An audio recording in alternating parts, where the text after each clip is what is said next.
And this afternoon we're talking essentially about road salt pollution, what it's doing to our streams. We're talking about some community science that we did in connection with that, and then an advocacy program that we have going on right now, locally and in the state of Pennsylvania. So here's a little bit of background on where we're from. This is a map of the Little Lehigh Watershed. You can see over on the right there, that's Allentown. So we are west and northwest of Allentown. The southern part here, which is a little bit darker blue, is the Little Lehigh Creek watershed.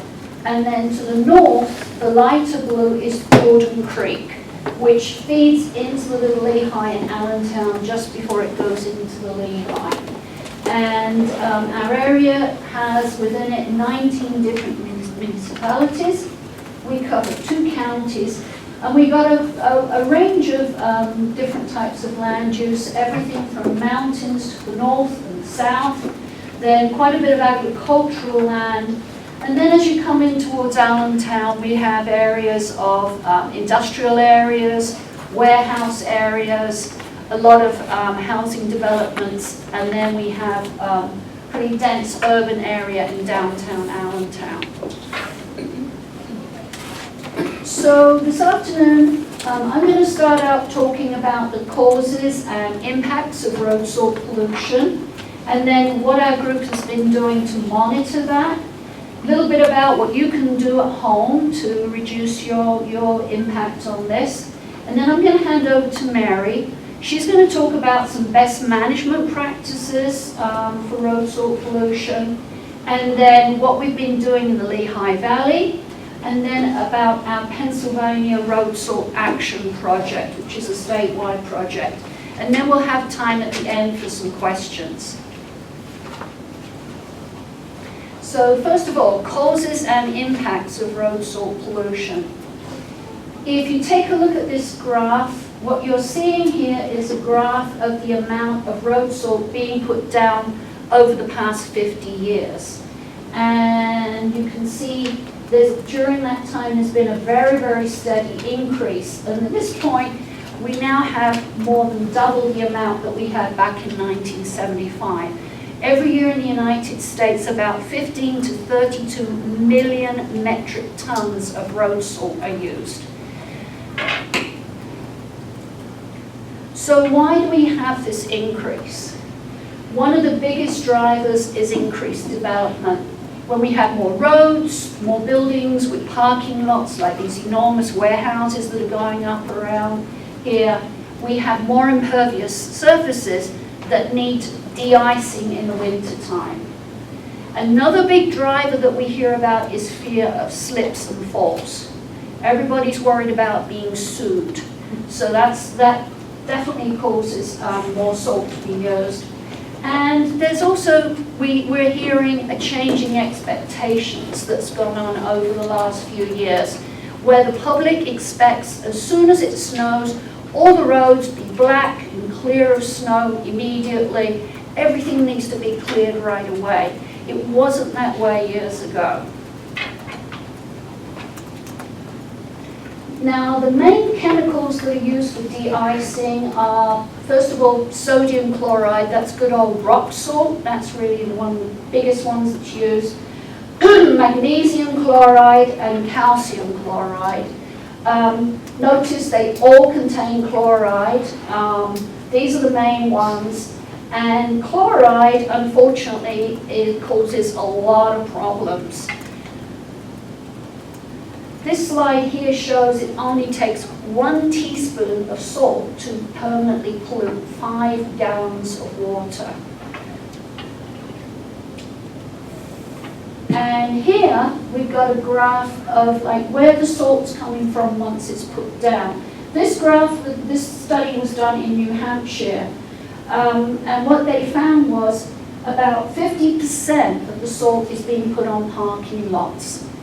That's those private contractors. There's an army of them out there, and there's no regulation on them. They're putting down massive amounts of salt.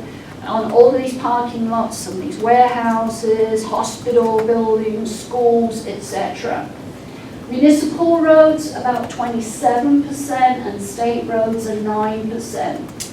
Then we've got private roads, 3%, salt piles, which cause about 7%, and then we've got smaller sources like water softeners, food waste, and atmospheric deposition. But you can see the biggest offender is parking lots with private contractors. Now, once it gets put down, where does it go? All right, a lot of it ends up in runoff. Okay, after the storm's over, it gets washed onto the ground. A lot of it goes directly into streams. Some of it, like in this picture here, goes down storm drains. And a lot of it goes down into the ground. About 45% ends up in groundwater. And once it gets down there, gradually accumulates and accumulates and accumulates over the years. It's not going to go anywhere. Groundwater moves very, very slowly. So this is causing major problems for our water supplies. This graph here shows that we got this from our local water authority. And they take in water on the Little Lehigh Creek in Allentown. And they've been measuring the amount of chloride in the Little Lehigh Creek since 2001. And you can see that there's been a very, very steady increase over that time, okay? Essentially, it's more than double the amount now that it was back in 2001. There's your question about that there. Yeah. Is that a once-a-year sampling, or is that a continuous sampling, or what? It's It's about several times a month. several times a month. Okay. So, and then So it's it's just, a meaningful. yes, and it's all of the samples that they've collected on a regular basis average. So it includes the higher times when there's a spike, and it also includes some of those summer floods where you actually get a very low concentration. So it's So you said several times a month, and who was collecting this data? Lehigh County Water Authority, because they take in a lot of our drinking water from the Little Lehigh. our watershed is part of their system that serves about 250,000 people. Drinking water. Not all from the Little Lehigh, but that's one of their sources. So why is this a problem, okay? This illustration here shows a gaining stream. In Pennsylvania, most of our streams are gaining streams. What that means is that when it rains, the rainwater comes down onto the land, and then it infiltrates the ground, and it ends up down in the groundwater, in the aquifers below the ground. They told me not to do that, and I did it anyway. I'm talking to. All right, ends up down in the aquifers. So if the aquifers get salty, okay, what happens is the aquifers actually feed our streams. At times when the water levels are low and it hasn't been raining for a few days, we call those times base flow times, okay? And at that time, the streams are being fed by the groundwater, not by rain. When it rains, the water level goes up, but then a few days after the rainstorm, it goes back down. So at these times of base flow, the water's all coming from under the ground. So if this water in the aquifers is salty, the streams will be salty too. And that's an issue because we're going on now for these guys here. Now, I don't know if you're familiar with these, but these are mayflies, stoneflies, and caddisflies, also known as Ephemeroptera, Plecoptera, and Trichoptera. That's why she's doing this presentation. Put me right off my stroke there. EPT organisms. These guys are studied by scientists because they are very, very sensitive to poor water conditions. Okay, they're like the canary in the coal mine. If these guys start to die, it's a sign that the water quality is low. So studies are being done on them with chloride from road salt. And this graph shows the results, okay? If you look on the side here, This is the number of EPT, the numbers of organisms. And down at the bottom, we have the chloride levels going from 0 all the way up. And you can see as the chloride levels increase, the number of the EPT organisms goes down significantly.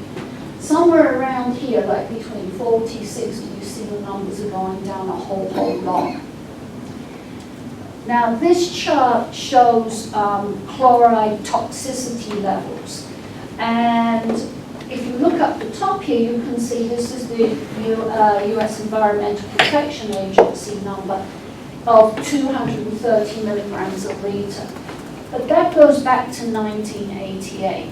That number is still being used in some places, but we now know from the research that you just saw that the number here at the bottom from Maryland, the Maryland biological stressor number, is actually 50. And that's a much more reasonable number for chronic toxicity to these types of organisms. So besides the little macroinvertebrates, the mayflies, caddisflies, stoneflies, things like that, other aquatic wildlife is also affected by chloride pollution. Why? Because it interferes with their osmotic regulation, and it also reduces the oxygen content of the water. And this impacts zooplankton. There have been studies done on wood frogs, and chloride causes deformities and increased mortality of the tadpoles. In fish, it causes reduced rates of hatching, larval development, and just growth overall. And another issue is that in ponds and lakes, it causes an oxygen deficient layer of water, which has like a different density. So you get this like more dense layer of salty oxygen deficient water, which is problematic for wildlife. Another issue is effects on soil. Different studies have shown that road salt can travel 10 meters off the road edge. This is caused by what's called bounce and scatter. When they put it on the road, it bounces right off. There have even been other studies that have shown that if there's heavy traffic, the salt gets like ground down, and if there's wind, it can carry it as far as 300 feet off the road. And so where does it go then? It ends up on soil, okay? And once it's on soil, it has all kinds of negative effects. First of all, it reduces soil permeability and fertility. It also increases its alkalinity and density. And salt is also very, very bad for soil microbes, causing a reduction in their activity, their biomass, and their community structure. I mean, if you've ever read those stories, ancient stories of the Romans, you know, what did they do when they would go through a land? They would put salt on the fields, right, to kill everything so people couldn't grow things on the field. And it still applies today. Another huge issue is damage to infrastructure. There are estimates that road salt causes damages worth $5 billion a year. It affects roads, bridges, culverts. It breaks down the chemical structure of concrete structures and causes damage. It damages vehicles, and it also can cause very costly damage in buildings when people truck it in, and it gets on flooring as well. Another issue with damage to infrastructure is what it does to water pipes. Corrosion to drinking water pipes from salt can cause leaching of toxic chemicals such as lead. And that's what happened in Flint, Michigan. You've all heard about the Flint, Michigan crisis. That's because the city switched to taking water from the Flint River that was very, very heavily polluted with chloride from road salt.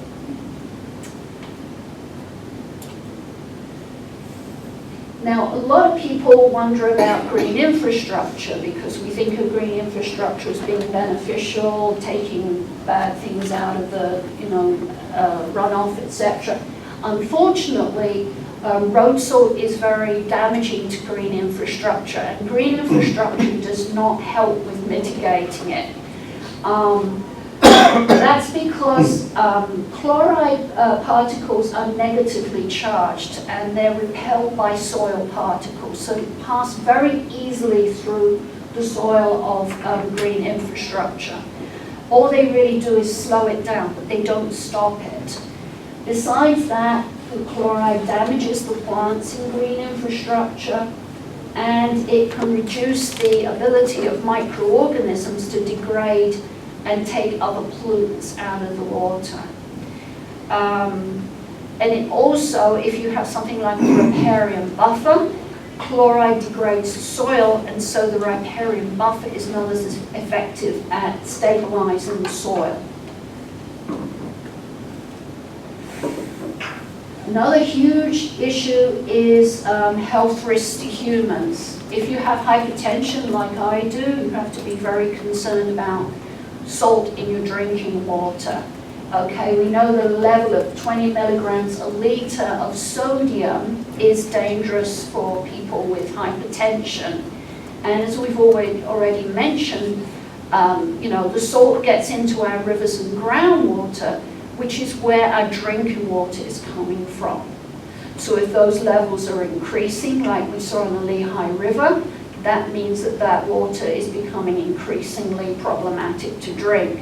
And the big issue is that current water treatment processes don't remove salt. To do so, you need reverse osmosis, which is extremely expensive. So if we get to that point, then we will have to be paying a lot more money for our water bills. Did anybody see that video from New York last week? There was a video going around everywhere in New York. They were talking about the level of salt going up in their main reservoirs that they use for their drinking water. And the fact that it's caused by road salt. And they are extremely concerned there that drinking water will not be safe to drink in years to come. So people are really starting to talk about this a whole lot.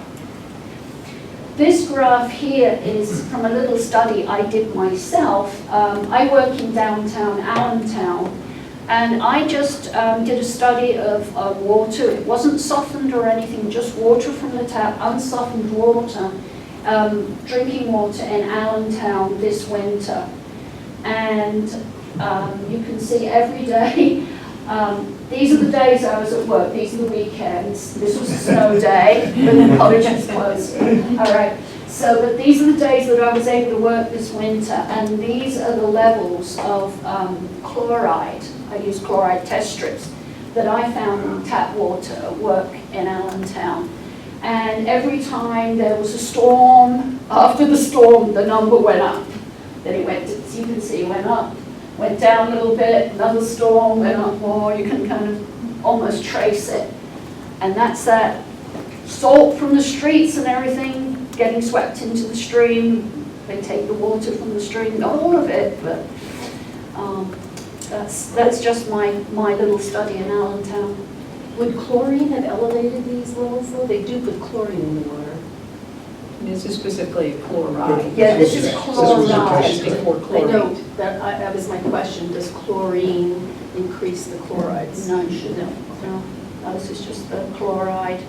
So you with your hypertension, you can't drink Allentown's water? No, when I started doing this, I went home and said to my husband, I better bring water from home.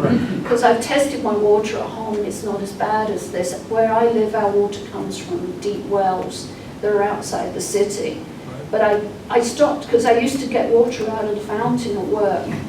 And now I've stopped. I'm bringing So what's your water test at home? It's down more like around 50. It's still not wonderful, but it's not as high as this. Yeah.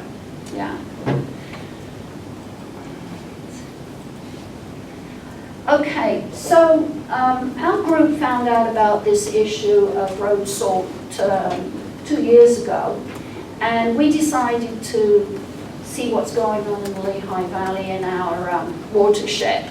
So we started a program to monitor for salt. And we got together with Stroud Water Research Center to, wait a minute, something happened to my slide presentation here. We got together with Stroud Water Research Center to do something called a salt snapshot project in the Little Lehigh Watershed. And what we did was we did some sampling in the summertime when the streams are at base flow. Remember we talked about the time when it hasn't rained for a few days? Doing a study in the summertime shows how much chloride is in the groundwater kind of year-round endemic. If you do it in the wintertime, you're going to see how much is there after they put salt on the roads. But we did our study at the end of July, and that shows that that chloride is in the system year-round. And what we did was we had our volunteers go out in teams of 2 over a 3-hour time period to collect our samples. And then we brought them back and we tested them for chloride and conductivity. Now, I'm going to go back because I don't know, this got out of sequence, but this shows how we prepared for our study. We selected sites based on a variety of land use throughout our watershed. We were looking for some up in the mountains where we didn't expect them to be very badly impacted, some in agricultural areas, and then as we came into town. So we kind of got them throughout the watershed. And also, if we saw any kind of land use, like a warehouse or college or something like that, where we thought that there might be an impact, we made sure we selected sites near there.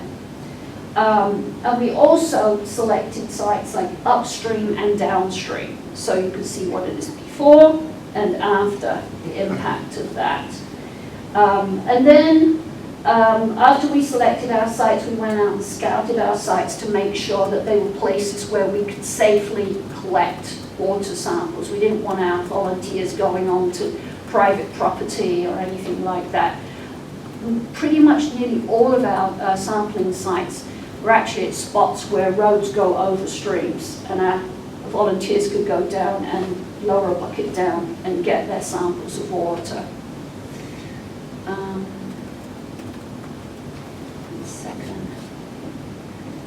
Here we go. So the first year we did this was 2023, and we did 45 sites on the Little Lehigh.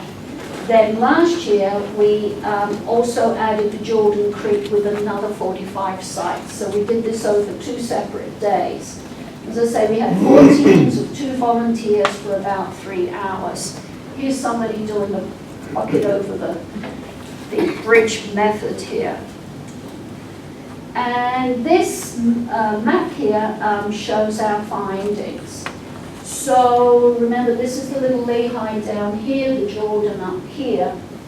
And on the Little Lehigh, we found that 28% of our samples had more than 50 milligrams of chloride per litre. Remember, that's the number that is really bad for the macroinvertebrates in the streams. Okay. Essentially, what we expected as you come into town, the numbers went up higher.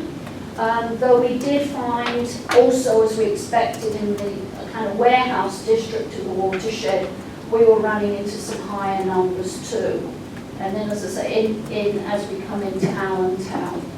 Jordan Creek last year, a lot of this is very agricultural, and once again, as we expected, the numbers were not so high. But once again, as we come in towards Allentown, we were running into some higher numbers on the Jordan Creek as well. Okay, but essentially this confirmed what we suspected, that we have higher chloride levels in our watershed. So Okay, next thing I want to talk about is like what you can do at home, okay, about reducing the amount of road salt pollution.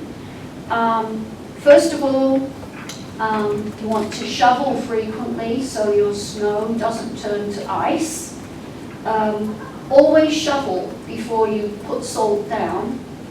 This illustration is from Isaac Walton League Salt Watch, and it shows you can use one 12-ounce coffee mug is enough for a 20-foot driveway or 10 sidewalk paving squares. You don't need a whole lot of salt. You can see on the right how far apart it's spaced. After the storm, you want to sweep up any excess salt. You can also cover small areas like steps with tarps and remove them after it snows. And always remember, more salt doesn't melt ice faster. You don't need to feel that crunch for it to be working. Okay? And I'm going to hand over to Mary now. She's going to talk about the advocacy work that we've been doing. Excellent.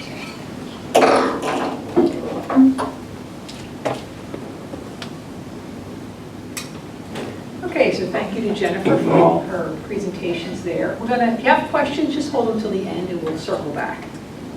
So, the story, this is a story now from our path from awareness of the problem to what we do about it. In our watershed group, we've always made a commitment that if we're going to study something, we're not just going to hold that data and not do anything about it. We've seen cases of that in other watersheds. We wanted to take some action. So once Jennifer and I found out there was salt pollution in our watershed, we thought about what we should do and what actions we should take to have the most impact. We started acting locally and talking to other groups about how to reduce salt. In fact, Pete right here, we talked to him early on. He came to us as a recommendation to talk to. Jennifer and I have spoken to many groups with interest in road salt. We found a lot of enthusiasm, but unfortunately not a lot of impactful cascading results. Many groups were working alone or locally, and some people were frustrated or burned out even by the lack of impact. From our conversations and our work, we feel that the most important thing we can do for road salt is not act alone.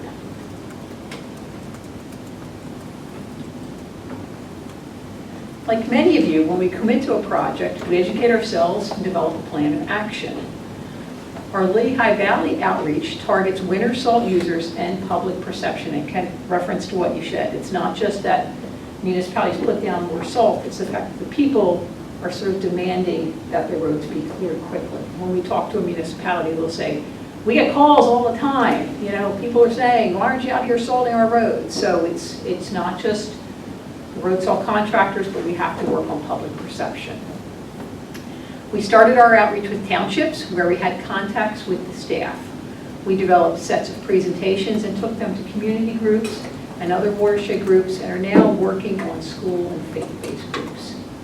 The Lehigh Valley has several large health networks with many campuses. We target hospitals, focusing on the health impacts to drinking water caused by salt, and focusing on the cost of oversalting.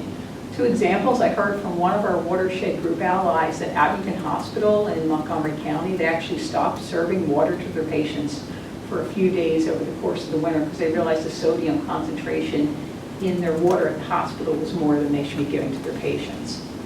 And in our way, the Lehigh Valley Health Network, they actually are interested in doing something about it because they spent probably $500,000 on salt just for their health network campuses. And that comes out to be something like 12 million pounds. So that's just a hospital network. That's not roads or shopping centers or anything. So for the future, as in many areas of the state, logistics facilities are growing like weeds up in our area.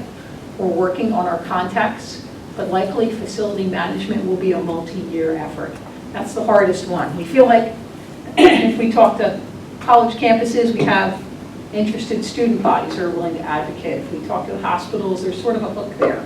The problem in Pennsylvania is we really don't have a hook. There's no regulation in Pennsylvania that controls salt application. So Jennifer mentioned that EPA regulation of 250 milligrams a liter. That actually was set basically on the nuisance factor of, once you get that much salt in the water, you can taste it. It's more like, it's not a health, it wasn't chosen for a health reason, it was just chosen for a nuisance. If anybody does water supply, some regulations are just set because of the taste. If you have too much of something in the water, people can taste it and they don't think it's good water. So there's no regulation in Pennsylvania to control this. The only thing that there is in terms of regulations right now is some of the municipalities are forced to cover their salt piles because of their MS4 permitting. So it's some of the permitting that they have municipal separate stormwater supply. But we're the hook, so we have to find a hook when we talk to each group. Is it money? Is it health effects? Is it environmental concerns? You have to try to find a hook to motivate people. Okay. We are concerned with chlorides in well water, as Jennifer mentioned, and have discussed how to coordinate a program of testing. Okay. Our group has been working with municipal staff on trash cleanups and tree plantings for several years. We decided to start where we have relationships with the municipalities. We asked for meetings with maintenance supervisors, and given our relationships, we got in to talk to them. A Little Lehigh Watershed Steward group member living in that municipality attends the meeting with us to bring a local perspective, so it's just not us coming in and saying, you know. We come prepared with a list of questions, focusing on what the township does for winter maintenance, their road miles, what guides the township's actions. We ask if they know how much salt they put down. You'd think, but it's not the case. We emphasize respect in our approach. We understand that townships are working every day and in every snowstorm. It's not me out there, it's those guys. So you have to respect what they do. We're not there to tell them what to do, but to be allies in the process. I'll tell you, even where relationships exist, it takes a lot of meetings. We give presentations to the Environmental Advisory Council. Usually there we find some allies who are willing to go to the commissioners and the supervisors with us. With their help, we get a commissioner or supervisor meeting. With the supervisors, it tends to be about the money. We look for a win-win, future actions that can benefit the municipality with cost savings and benefit us in the environmental side. We're also working on finding and obtaining funding for things like equipment upgrades and technical assistance. Municipalities need help with that. The next few slides relate to municipal winter maintenance practices. And some of these, and I'm going to focus on the municipal because that's where we're working a lot of right now, but some of these could even apply to the contractors. Municipal salting, as she said, represents about 25% of the road salt use. In Pennsylvania, our municipalities are the front lines of salting for most of us. We don't know who's salting our shopping centers, but we do know who's salting our roads locally. The photo shows brining stripes in Allentown. Brine is a mixture of about 20% salt and 80% water. It is applied to roadways to prevent the bond between the snow and the road, making the snow easier to remove when the plow comes by. There are a variety of best management practices that municipalities can adopt to reduce winter salting while maintaining safety and service. So we are not saying don't use road salt. Road salt is effective for safety. Our core mission is to say don't oversalt, which is happening almost everywhere today. Okay, brining can result in up to a 75% reduction in salt use, but the equipment has an upfront cost and there are many misconceptions. So fewer municipalities adopt this practice. Pre-wetting salt, relative to your bounce and scatter, involves spraying the salt with brine before it is spread. Pre-wetting results in less bounce and scatter because the salt sticks to the road better. And wetted salt works to melt ice faster. So if you wet it before it goes down, it actually starts working more quickly. Calibrating salt spreading equipment provides a 50% reduction in salt use. Too few townships take advantage of this low-cost step that demonstrates measurable savings. Our local municipalities, without these BMPs, spread 1,000 pounds of salt per lane mile. The effective number they should be aiming for is 200 pounds of salt a lane mile. And this is not just one municipality, we've talked to several about this. The ones that are not using the BMPs. The photo presents a segmented plow. Just try to look in this area of the photo. I won't touch the screen. These plows have shorter, independent blades. The multi-blade edges conform to the road surface and remove more snow. Live edged plows produced a 50% reduction in salt use when they were used in Lake George, New York. Lake George, the whole lake itself had a huge problem with oversalting, and the entire community around the lake coalesced on a salt reduction initiative. So it wasn't one township, it was 10 or 15 townships working together. Other low-cost methods to reduce salt include proper staff training, coverage of salt storage piles so the rain doesn't wash it away, and municipalities can use road temperature sensors to allow them to make informed decisions about how much salt to apply. What's going on in the municipalities that don't have best management practices is every storm is treated the same way. They go out, they plow, they salt, plow, they salt, and plow, they salt. When you actually start thinking about it in a more educated way, different storms have different intensities and severities, so actually would benefit from different salt application rates. And as you know, anybody who goes out in the summer when it's a 75 degree and you're bare feet, you walk on the road out in front of your house and it burns you, air temperature and road temperature are not the same thing. So if the township is saying, oh, it's 30 degrees out, this is what we're going to do, a lot of times it would be better to know what the temperature of the road is, because that's the area where the melting or the not melting is going on. Okay. So we have a local, we call it the Lehigh Valley Salt Advocacy Project. That is us working with other watershed groups in our area to try to coordinate our efforts, again, locally. Talk to the hospitals, which are not just in one municipality. Talk to all of the college campuses, things like that.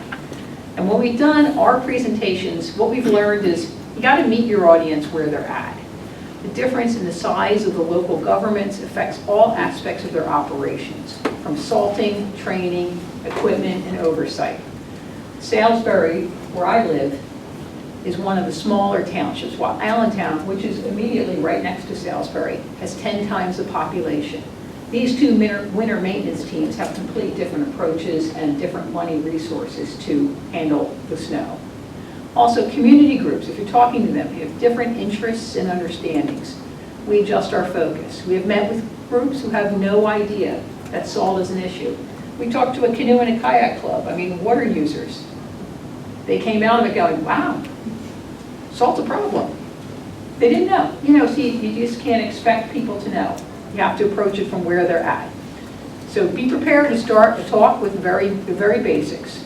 Other groups have interested and informed members, and you can focus their talk on their concerns. Some people are concerned about the environmental.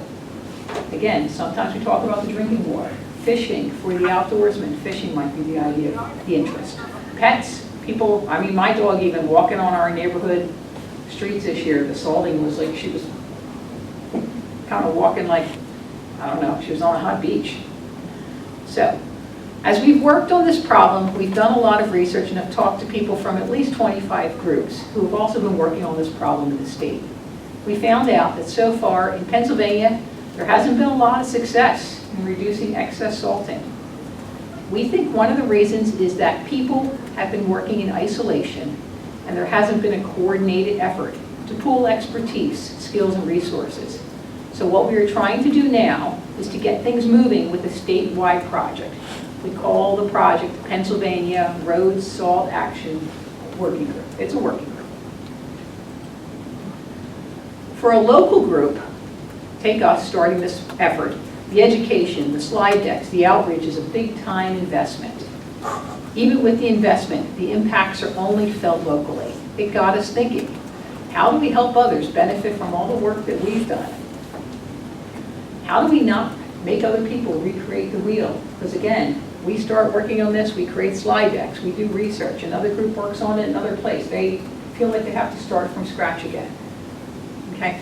This slide presents the first goal for the PA project, creation of a statewide working group. We aim to provide clear strategies and resources for local groups to run with, and to coordinate our outreach to agencies and legislature. We would be many voices all over the state, asking for salt reduction. We propose 6 initial tasks. Develop protocols and strategies for talking in municipalities. Again, that idea. Let's not have everybody recreate the wheel. If we find a couple things that work, we talk about it, we encourage other people to do what works. If something doesn't work, then we don't do it again. Website with materials for advocacy. And again, this would be a concentrated website. There's a million materials out there. Just try to get people the information they need to get up and running. We want to encourage PennDOT to emphasize road salt reduction in their LTAP trainings and provide incentives and funding for salt reduction. So PennDOT does have a bunch of trainings on road salt reduction. But I talked to the municipal guys who've been to the trainings, and they're not taking it on. I mean, some do, but a lot don't. So we've really got to go back to PennDOT. This is one of the things, and say, you've got this stuff, it's fairly good material, but nobody's using it. What do we need to do? And we're going to, again, on that statewide concept, we'll approach the PennDOT district in our area, or we're going to approach the PennDOT district in Pittsburgh, and the one in York, and the one in Harrisburg, and we're going to ask the same question to try to mobilize some change. Lobby state lawmakers with limited liability. This is the ideal goal, a limited liability program for contractors. But right now, there's a House bill in Pennsylvania providing for road salt management best practices. So a couple of the lawmakers in Montgomery County area, right? Well, he was just this morning. Joe Webster. Joe Webster. Joe Webster Has a proposed bill. a House bill. Yeah. And it was Ben Sanchez. They just put this forward in February. So again, the whole idea of the statewide group is, yes, some people in Montgomery County knew about it. Until our last PA working group meeting, Jennifer and I hadn't heard about it at all. And one person in Pittsburgh knew about it. So we talked about it, we get the word out, and now we have 10, 15, 20 different groups approaching their legislative representatives in their area and saying, hey, have you heard about this? Please get on board. Just trying to create that buzz. So again, we have an ideal goal, a limited liability program, but there's only one of them in the whole country right now. And 8 other states are trying, but it's, as with us, it's a struggle. But there's small efforts we can do now. Okay, again, create some sort of statewide training for private contractors. We've talked to some Penn State representatives about this. Multiple states have these trainings, but it's a better training if it's local. You can do some virtual stuff, but you can't calibrate your equipment virtually. And we've found that in talking to the people who do the training, if you can get people in groups of 5 or 10 and have them work on something together, it really breeds the communication between them that they might carry forward again and talk to each other later in the winter when they're having a problem.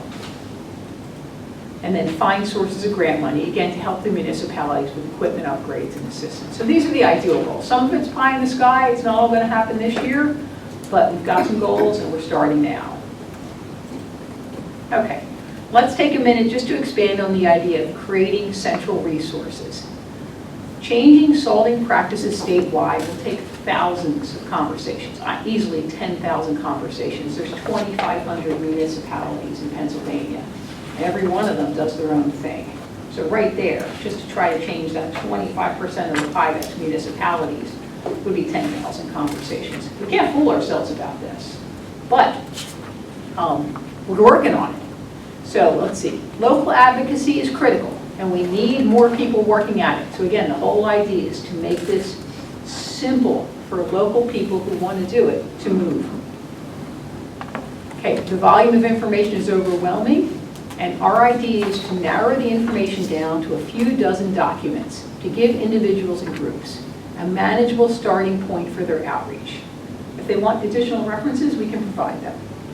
Also, we want to create open slide decks that the groups can take to their meeting without having to recreate the message. Basically, a slide deck ready to go with your name here. Put a little bit of your own data on there. Go and take it, talk to some people about it. If you know groups working in SALT that we should coordinate with, please let us know. Okay, our statewide meeting. So these are the volunteers who are in the working group. We meet monthly with a statewide focus. We develop goals and a couple people on each team to work on them. We create a plan of action to meet the goals. And then we work on those action items between the meetings and then return to share what works and doesn't work at the next meeting. It's just like any of the other professional boards you guys are on. It's the same thing. It's a way to talk, go over the issues, see what's working, see what's not working. Useful skills. Members bring varied backgrounds, skills, and contacts. We all bring our environmental leanings, and we need to harness a broad effort. Here are working group skills that you may have, you might be willing to learn, or could introduce us to. So no one in the group has all of these skills. We're trying to coordinate people with a variety of skills. Besides the volunteers representing the working group, there is goal 2 for the PA Road Salt Action. Advocacy partners. The working group will team with and communicate with a network of partners. I know many of us do this informally now in your own areas. Partners continue to work in their area of interest, but will help coordinate a statewide outreach. Partners can be watershed groups, environmental groups, research groups, advocacy organizations, water producers, even I'd love to get some winter salting professionals in there, and municipal state organizations. Each new individual or group talking about road salt has to be moved through the process of awareness and education before they can get to advocacy. By sharing resources and information between volunteers and partners, we can make it as easy as possible to get to those 10,000 conversations that we needed to change the trajectory in Pennsylvania. Some of the listed advocacy partner actions your group may already be doing. If you think about it, some of your groups are already giving presentations, going to conferences, tabling events. The twist is coordination and communication with groups and around the state. What is working? How do we repeat it? What isn't working? The advocacy partner keep working locally, and we all work statewide. So in summary, local and statewide action is needed to move the needle on salt. Local outreach will require many partners and a lot of effort. Statewide outreach requires organization and communication. Anyone here, are you interested in joining this effort? I know somebody that does. And then, if you're interested, we have a Google form you can complete right there. I'll leave that up for a minute. I get a drink.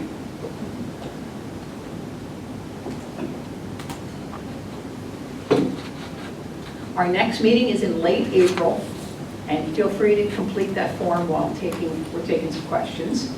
And to wrap up, many people have worked on this problem for a long time, but we don't have statewide action. So what are your thoughts? I'm Mary Rooney, Jennifer Latsko. We are Little Lehigh Watershed Stewards, and we have an email for the outreach of PA Road Salt Action WG@gmail.com.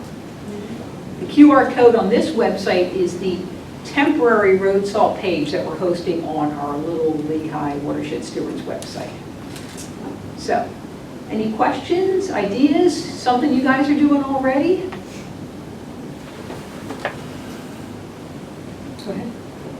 I just think there's a crying need for a simple handbook that we could have in our different watersheds that would list the specific actions of homeowners, number one, and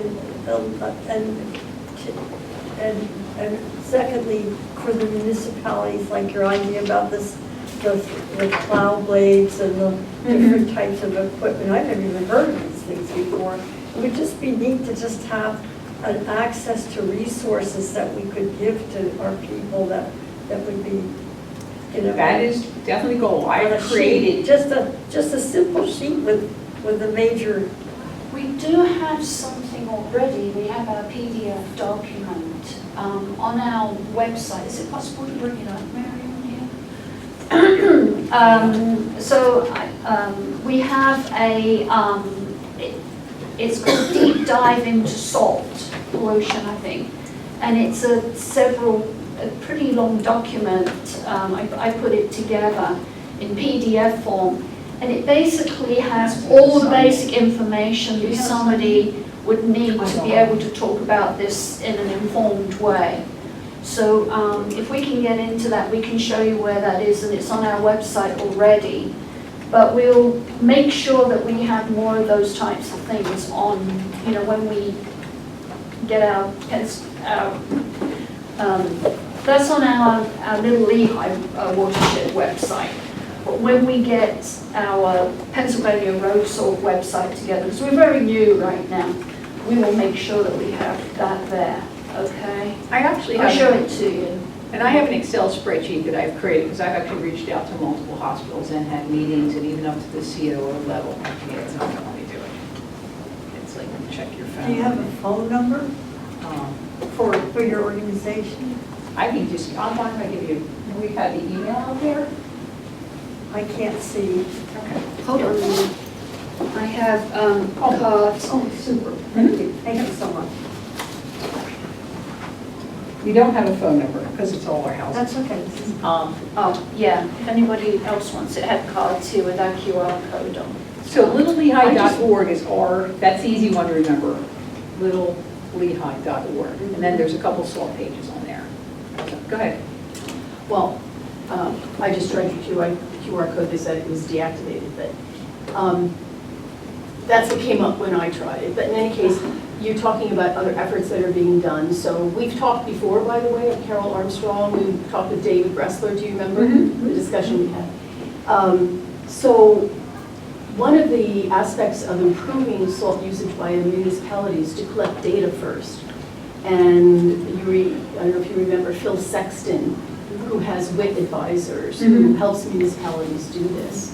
And I had a discussion with him recently and sent you a summary of that where he describes what the steps are to working with the municipality to actually, I just sent it to you today or yesterday or something. All right, I don't remember seeing that. Yes, I sent it, I emailed it yesterday, I think. Yeah. Anyway, and so I just wanted to say that that's part of the process is to collect data first about what is the characteristics, what are the, the territorial, what am I trying to say, the topology of your town or Geography. the topography both of your town and what the issues are, and he has an entire process of data collection that has to occur the year before you start changing your processes. So I think that's a really good way to address the problem rather than coming from some sort of gut sense of, oh, Brian will work here or whatever. So I think that's I agree. a valuable use For of the money. townships who would bring on somebody like that, because I know he does a lot of hand-holding with townships to work them through the process. We're asking for things basic like calibrate your equipment, use a salt application rate chart, just some very basic low-cost things to get them started. And even things like that will bring that 1,000 pounds of lane mile down. I mean, Hamilton, New Jersey, when they calibrated their equipment twice and used application rates, that they saved $160,000 in salt just in 1 year. So we're trying to just say it's hard because township officials have ways they've done things all the time. And change is something, it changes a process that there has to be committed people to do it. So we're trying to coordinate maybe an open house in Lehigh County to bring the township officials together to get them talking about this as one so they don't feel like any individual sticking their neck out trying something new. But I just wanted you to know that we're working on it too, in case you want to keep in touch with each other. Definitely. Going back to the data thing too, one of the things that we're doing with this project is that, so we did those 2 salt snapshot projects. That was quite a big endeavor. That took a lot to coordinate those. And it occurs to us that there might be smaller groups, they don't have as many volunteers, as many resources around the state. And do you have to do something like that before you go and you talk to somebody? And one of the things that we're looking at right now is other sources of data that already exist on chloride that people can use. Because if you've got chloride there, you've got it. You know what I mean? And it's like you don't have to spend huge amounts of time year after year, because we've talked to some groups that they've got all kinds of data. But it's after a point, you've got chloride, you've got it there, you can go talk to people. So that's one of the things that we're working on, and we've already, we had a talk the other night about USGS data and other existing sources data. So we're saying to a small group, again, we're trying to find a way to move an interested person from awareness to advocacy, and to make those steps as clear and concise as possible and as readily repeatable as possible. I always joke, we're trying to franchise this effort in a way that's not going to make us any money. But how do you get, you have an interested volunteer, they want to do something about it. Would giving them that 16-page document to teach them the basics, and giving them a slide deck and saying, hey, you already do 10 cleanups in this municipality, why don't you talk to them and see if they'll let you come in and do a presentation. Like, get that person from awareness, a little bit of education, and do some outreach. And that's the process we're trying to begin right now. And then, again, talking to each other across the state. That is the way to help us find out what's going on. So again, any other questions? You got any outreach to school districts? I have a meeting with Muhlenberg College in 2 weeks. Oh, I meant like public schools. Oh, now I haven't gotten there yet. There's only so many of us, but I've tried with Muhlenberg and Lehigh now to talk to the college, like environmental people, and try to get some of their marketing kids on board too, because I'd like to pick their brains about how to market this process. If we had more people willing to do it, the local schools, one teacher in my neighborhood tells me, oh, the kids love how some of the salt's pink and some of it is blue. And you're going, there should not be enough salt that they're seeing pink and blue hanging out there. I'm thinking like you could even construct like a 2 or 3 hour lesson that they could put up asynchronously on the days the kids have snow days. We should put that down. We have a couple of teachers. One of the things that, as we're not a huge group, so we're trying to think, what can we do that has the most bang for the buck? Where can we have the most effect? And that's why Mary's been approaching hospital systems, because in our area we have 2 major hospital systems, have multiple campuses. We're putting down massive amounts. What was the budget for Lehigh Valley Hospital? $500,000. $500,000 on salt they spent this winter. So if we can, that's a really good place to go to have a pretty big impact. And they're very, very interested in what Mary was talking about. They're very interested in reducing that because it's a lot of money. And the other thing is with the hospitals, we can play the health card with them. Because we're very much into whoever you're talking to has a different motivation. In all honesty, a lot of people don't care about macroinvertebrates, but they do care about money, health, some of this infrastructure, some of these other things. So we have to kind of use those arguments with those people. Hospitals, the health thing is a big thing. So that's kind of what we're looking at, who can we approach where we have the most impact? And just in closing, if you're interested, because I know I've got like a 1-minute warning going. Facilities are spending a ton of money, a lot of money on salt this year. This is the time to actually talk to people about it, because they're looking at their own bottom line and going, woo, do we need to spend all this money? The couple hospital guys I'm working at, they say, I would love to bring some money savings home because it would make them look good. So they have the motive right now. If we have a pretty blasé winter next year, you don't have as much motive. So we're really trying to drive home. If you're interested in talking to people, this is a good year to talk to them.